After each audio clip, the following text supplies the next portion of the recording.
Yo, what's going on guys? Malc here, and today I'm going to be breaking down all the weapons in Valorant for you guys just so you get a quick idea.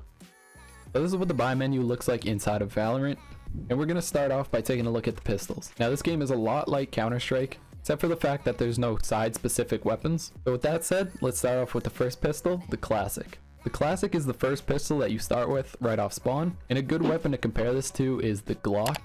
Now the second pistol is called the Shorty. This is just a small double-barreled shotgun, which I don't think will be getting too much use.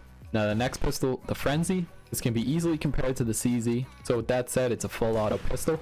Now the next pistol is the Ghost, and this is a lot like the USPS. It's got a silencer, and this has been my go-to pistol round buy.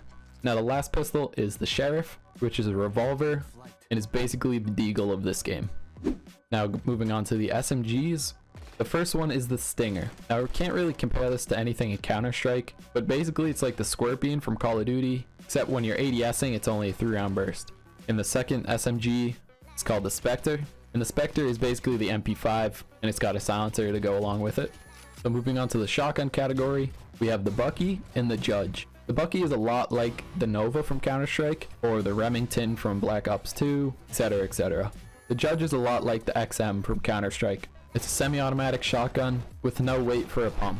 Now moving on to the rifles category, the first on the buy list is the Bulldog. Now when you ADS with the Bulldog, it's a 3-round burst, which is something like the M16 from Call of Duty. But when you're not ADSing, it's got a slower fire rate, but it's still fully automatic. Next is the Guardian. The Guardian's something like the FAL or the G3 from the Call of Duty series, which means it's a semi-automatic rifle, so every time you click, one bullet will go down range.